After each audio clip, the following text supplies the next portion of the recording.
Rio de Janeiro से इस वक्त की सबसे बड़ी और दर्दनाक खबर आ रही है। यहाँ पुलिस के एक बड़े ऑपरेशन में अब तक 64 लोगों की मौत हो चुकी है। यह ऑपरेशन ब्राजील के इतिहास का सबसे खतरनाक और घातक पुलिस एक्शन बताया जा रहा है।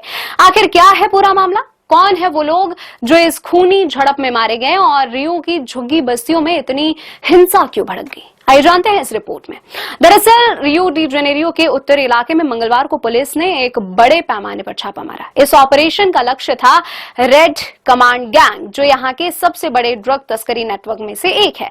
ब्राजील के गवर्नर क्लाउडियो कास्त्रो ने बताया कि इस अभियान में लगभग 250 पुलिस अधिकारी, हेलीकॉप्टर और आर्मर्ड व्हीकल्स शामिल थे।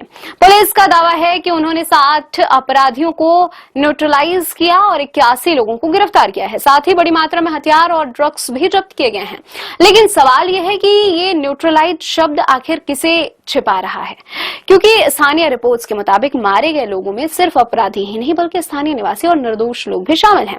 ऑपरेशन के दौरान कई जगहों पर भारी गोलीबारी हुई, जिसमें सड़कें बंद करनी पड़ी और निर्दोष लोग भी भटकती गोलियों का शिकार बने। रिपोर्ट्स के अनुसार अलेमाओ और पेन्हा फेवेला इलाके में यह ऑपरेशन चला। ये वो बस्तियां हैं जहां गरीब, अपराध और पुलिस हिंसा एक साथ सांस लेते हैं। एक स्थानीय निवासी ने कहा कि पहाड़ी पर करीब 20 शव पड़े हैं, लेकिन उन्हें कोई अस्पताल नहीं ले जा पा रहा है। सोचिए, ये वो इलाका है जहां बच्चे स्कूल जाने के बजाय गोलियों की आवाज से जागते हैं। दरअसल ब्राजील दुनिया में दूसरा सबसे बड़ा कोकीन उपभोक्ता देश है, अमेरिका के बाद।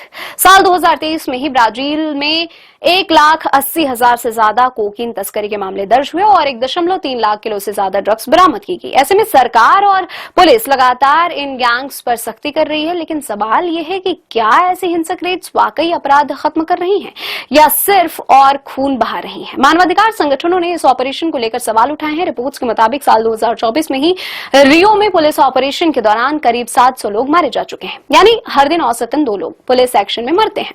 2021 में भी एक ऐसा ही बड़ा ऑपरेशन हुआ था जिसमें 25 लोग मारे गए थे और अब 2025 में यह संख्या 3 गुना से ज्यादा बढ़ चुकी है।